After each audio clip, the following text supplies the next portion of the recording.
Hello, beloved of the Lord. This is Bev Potter. It's May 21st, 2018. I received some revelation on May 16th, 2018 that I've been processing, and I feel that I'm to share. So here we go. All right. So on May 16th, I was just having quiet time waiting on the Lord.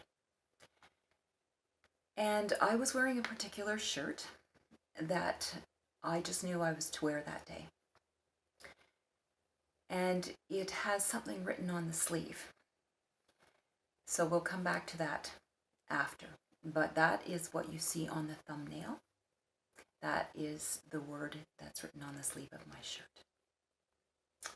All right, so the Lord began to speak to me about unity, specifically between myself and my husband. And what I believe he was doing was extending an invitation for us to enter into a deeper level of unity. And that would involve us sharing. Well, basically what would happen is that everything that is mine would become his, and everything that is his would become mine. And that includes both the good things and the bad things, the giftings and the things that we struggle with, and whatever kind of sin is in our lives, whether we know about it or don't know about it. So it would be a full sharing of our lives and our experiences. And that is what I felt the Lord was inviting us to enter into. Now, along with this invitation, there was a prophetic act that is required should we decide to go ahead and enter into this deeper level of unity. Now, that is what was giving me some trouble. So what I said to the Lord was, Lord, I believe that you're speaking to me, and I believe this is what you've said, but I'm having trouble. I'm having trouble reconciling what I believe you're asking with my current understanding of your character and who you are. And I said, Lord, can you please help me? Because I'm having trouble with this. And so I was laying on the ground, prostrate, so on my stomach, and I felt to look at the sleeve of my shirt. And so I knew there was a word on there, but I'd forgotten what it was.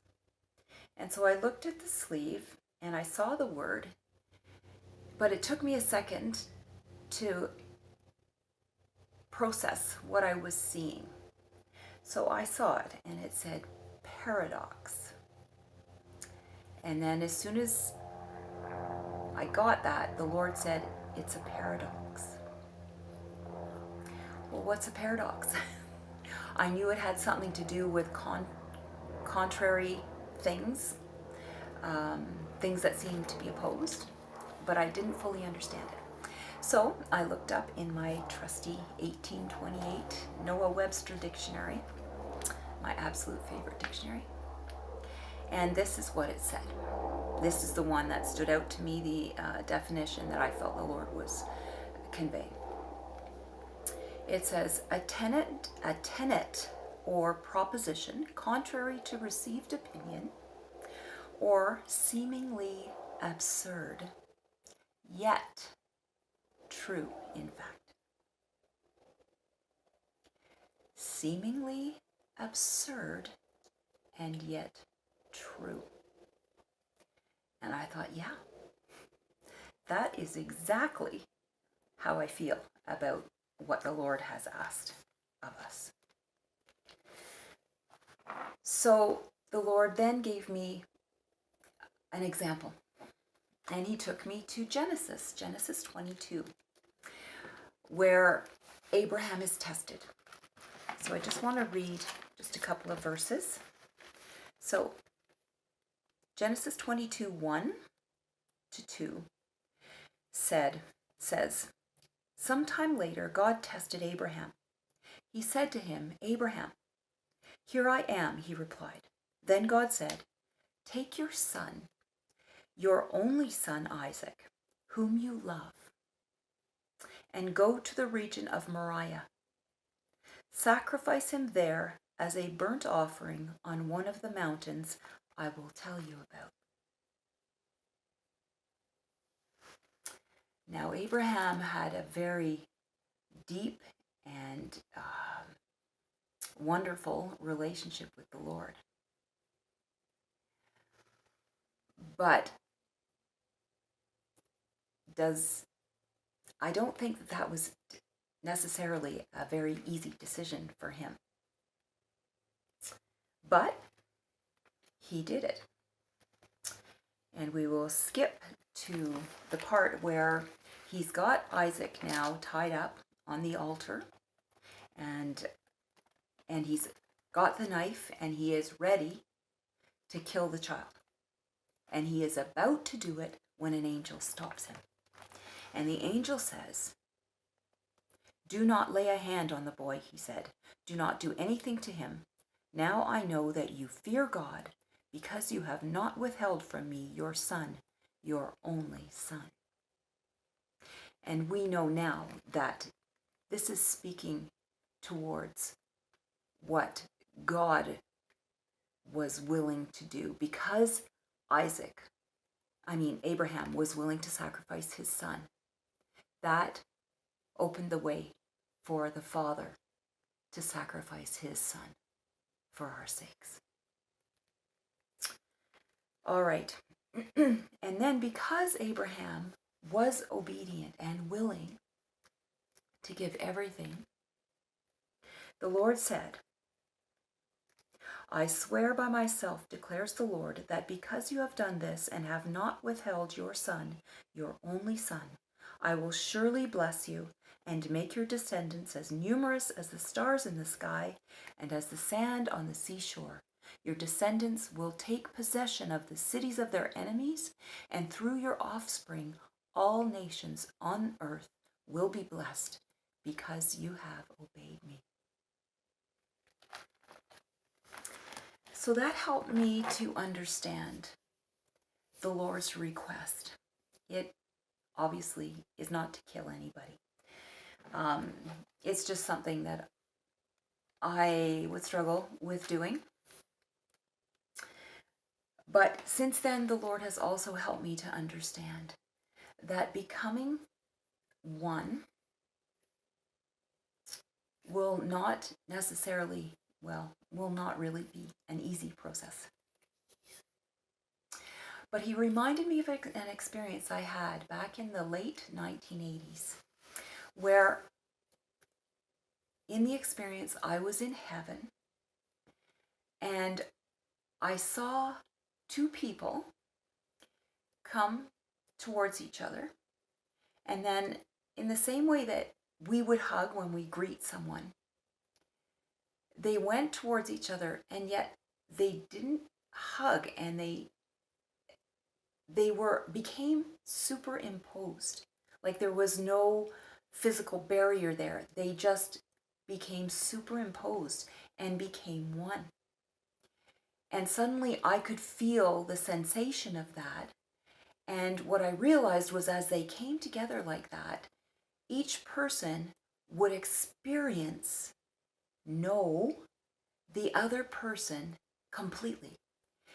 In other words, they would feel everything that the other person felt, everything they were thinking, everything they were sensing. They would know that person completely from the inside, the same way that person themselves was experiencing life at that moment. And so they truly became one. And then they could separate and go their own ways, and then they wouldn't be experiencing that anymore. They would just be themselves. But when they chose, when they, loved each other and just wanted to be close and wanted to really share, they would come together and they would become superimposed, and they would experience what the other one was experiencing and just be. And then when it was time, they would separate and go their own way. It was very profound. And the interesting thing is that just recently I watched a video with Neville Johnson, and he described the same type of experience, and that it would be happening between certain people in the millennium when the kingdom comes to earth. And I feel that this is what the Lord is inviting my husband and I into. But it's not an easy decision, because sometimes we don't want to share the yucky stuff that's in us with other people.